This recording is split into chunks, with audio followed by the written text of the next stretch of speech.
Well, we're going to take you on a whirlwind presentation on how to use Office 365, which is the web side of Office subscription that you now have or maybe are considering. The page we're looking at here is office.live.com, which will accept either a Microsoft account or an Office 365 account. In my PowerPoint presentation, I also refer you to the portal.office.com, which will come up and already know that you're looking for an Office 365 entrance. dan.haycoop@budway.net, which my browser remembers, and I'm going to sign in. It checks to see if I have licensing and gets me set up with the opportunity to install Office on my Mac right now. I already have that. The latest one is great. Definitely get it. You have up to 5 licenses for you to use on your work PC, work laptop, home Mac, all these different things. It also has the Get Office on your devices, how to get it on your mobile devices. So there's some help right here. This is the Start menu in the upper left with all your different applications. These are the navigation tools, Office 365 and Home. Alerts will come up here, no notifications right now. There's a few settings. You can change the theme, some help, and then who you're logged in as. I'm logged in as Daniel Haycoop, which is dan.haycoop@budway.net right now, which is just set up for the demonstration purposes here. I can go straight to any of the applications. So my dan.haycoop@budway.net email is all available here. The situation we're imagining is I'm not on my regular work computer and I want to go and take a look at some emails in my work account, and so I can just get on this, and we need to refresh. It lets us know I can get on this from anybody's machine on any browser just by logging into my Office 365 account and see my email. It has a calendar, and of course your contact list is in here as well. As I said, this one is mostly empty. I'm not sure if I have should have all of the Budway people in here. Hey Craig, Carlos, I like your pink background. My list of tasks, there is a news feed. I'll let you explore that. The things I want to direct you to are this Word Online, Excel Online, PowerPoint Online, OneNote Online. These are all your Office apps run through your browser.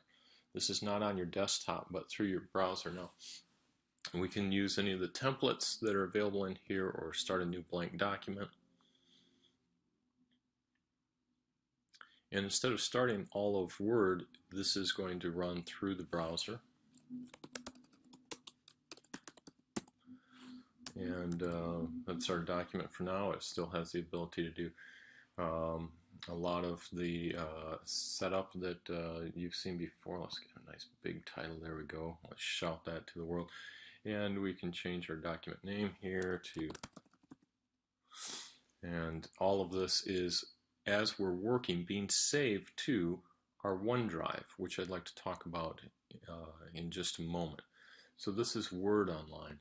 We can switch over to Excel Online, which has all the basic properties or powers of Excel.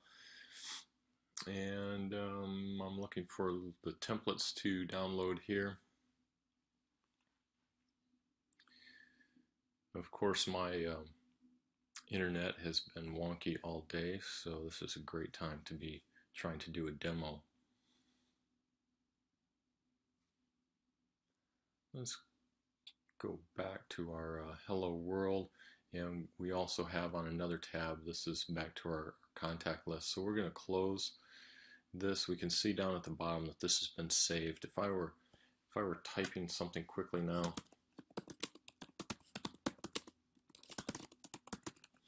you see it's in the saving mode, saving ... That's not been saved yet. And if I were to close this tab before it says saved, then the changes that I just put in would be gone. Let's take a look at our Excel. It still doesn't want to come up. Let's just close that for the time being and go back to our main menu. Our OneDrive is the cloud storage space for all of our work files. You can also have a Microsoft account, which I explain in detail in the PowerPoint presentation. But the Microsoft account has a OneDrive for your personal files. This is OneDrive for your personal work files. And so this is like having a folder system on your PC at your desk or your laptop. And here's our hello file that we just created. We can open that back up and it will open in Word online. We could even go ahead and we could edit it in Word, which on this machine may either choose to start up Parallels Word, which is in Office, or no, good job, it's going to start up the brand new Microsoft Word in Mac. So it is going to require that I log in as the same identity.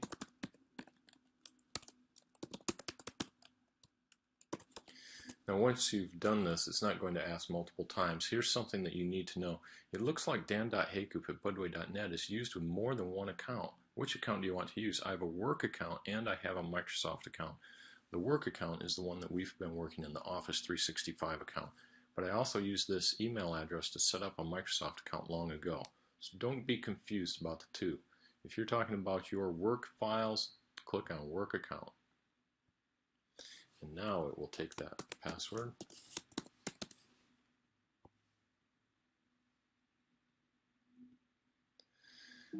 And it opens up the hello document.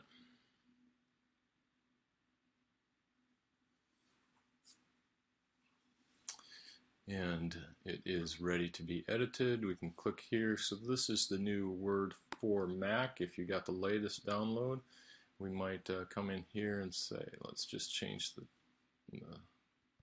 look of this line. There we go. And we need to add some additional text.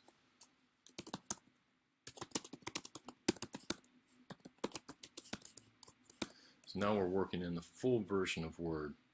So we'll save that, and you see the little round trip arrows, so you know you're actually saving into your OneDrive.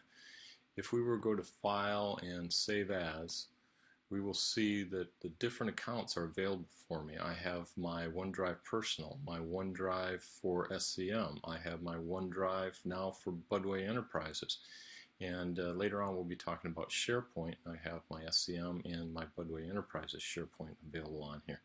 So this is now coordinated with all of my cloud accounts. But if I want to save on my Mac, I'd click down here and save to the local machine. I'm all done with this. I'm going to quit it, and it brings me back. It just is asking to make sure that I was able to open everything as I expected, and I say yes.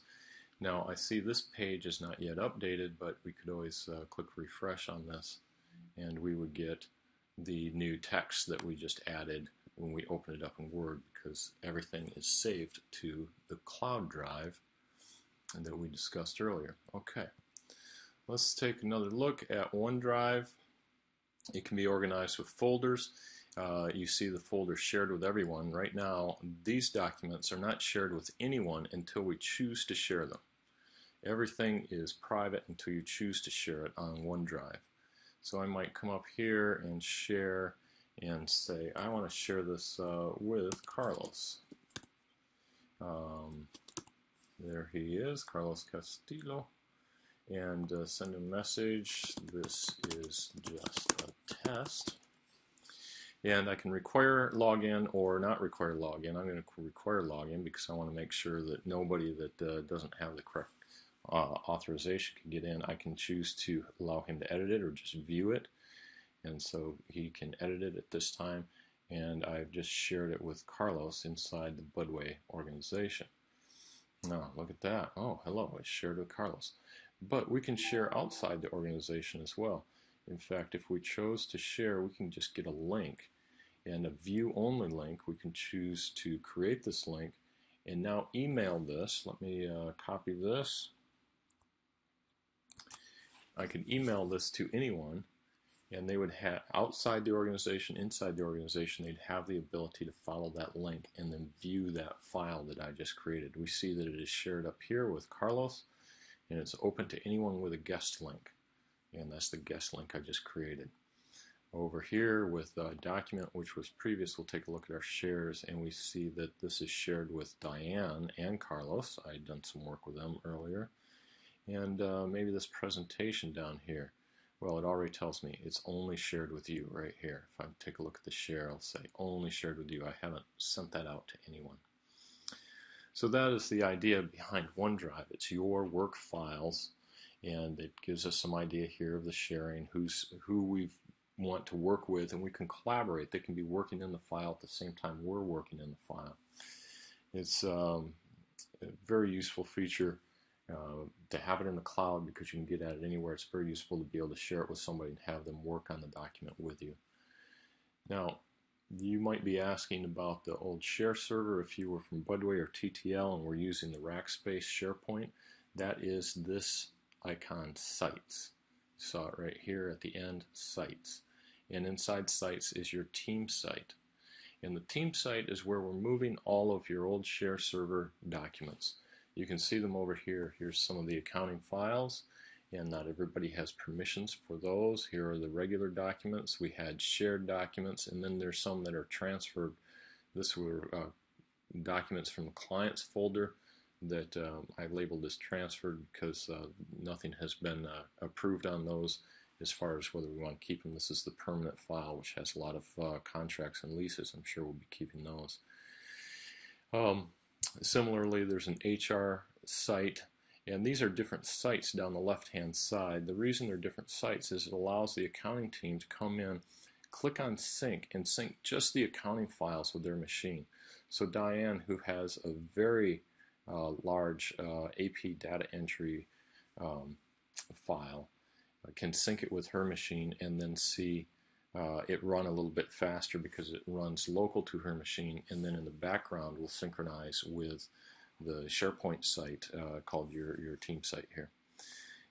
Documents she didn't have to synchronize because I've got it in a different site. Your vacation calendar is here. We put the links for the websites that were on the original page, like boxes and cops for the Budway folks. TTL, I'll see what you've got on yours. And you can take a look at all the site contents in the different pieces, the HR, the accounting, the documents folder. And depending on your permissions, you'll have the ability to add to this. Now, when I mentioned that this was a SharePoint site, you may be wondering where some of those controls are that you're accustomed to. Number one, take a look and notice down here you can drag files to upload. And so if you've got your Finder window open or your Internet Explorer window open, and you've got some document that you want to move over there, you can just grab that Minor Profits JPEG folder and just drop it on there, and that will upload it to the site one complete, and it just uploaded. Here's our Minor Profits, and you can see I think it's a little map of when all the different prophets from the Old Testament were around. So fun stuff, but not something that we need to keep in the Budway site. So we'll come on here, we'll choose the other options and go ahead and delete this document. It's not something that's meant to be shared with everybody, I guess. The other tools for files are up here. You can see the ability to upload, to create a new folder. You can also create a new folder here with new Word, new OneNote, new Excel, new folder. There's check-in and check-out if that's enabled. I don't think it is for most of your files. You can view the properties. If we come down here and we check just the Alcoa main spreadsheet, now we can view the properties of the spreadsheet. And this is some of what you're familiar with before as far as the title and creation dates that we saw on the old share server. This one's much updated. Back again, let's choose that Alcoa main site. We've got the ability to edit properties. We can check the share with. We can do alerts so that when somebody else changes it, we get an alert. Download a copy in case I want a local copy to use for myself, and knowing that none of the changes I make will be made to this collaborative copy that's up in the cloud on the team site. And there's a number of other things here depending on whether we have workflows enabled or not. The library itself, depending on your permissions, you can create a different view of the library if you want it sorted or grouped differently. Also, they have the ability to find the most popular items. That'll be interesting once you've been working in this for a while to bring up the ones that are used the most. And there's some controls here for who the library is shared with in the workflow settings. So that is the team site. That's what you're going to be seeing for replacing the old share server, or if you're over at Hydra, B&B, any of the other clients, know that you have this site that is meant to put files on here that are then available to everybody in the company, unless you restrict the permissions the way I did up here on the accounting folder or the executive folder, even more restricted. The things that you save in your OneDrive are your personal items until you share them. The things that you save in the team site are public items until you restrict them. So those are some great collaborative tools. This is the ability to go out and say, I've got a giant worksheet, and I'm not going to email this to everybody every day, but instead I'm going to go and take a link from this and share it with others, the boss's boss, and so on, so that they can all take a look at the work that I'm doing without them being behind, because I emailed them a copy this morning, but I've made updates to it since then. Okay, that is a quick look at what's going on with Office 365. Office 365 is also Office 2013 or 2016 soon. It's Office on your desktop. But these are all the Office tools that are in the web. These are your cloud storage sites. There's a couple of interesting things over here at Delve that will do some data analysis of your cloud storage. So dig around in here, have some fun, share files with one another, and really make that collaboration pay off. Thanks, and have a great day.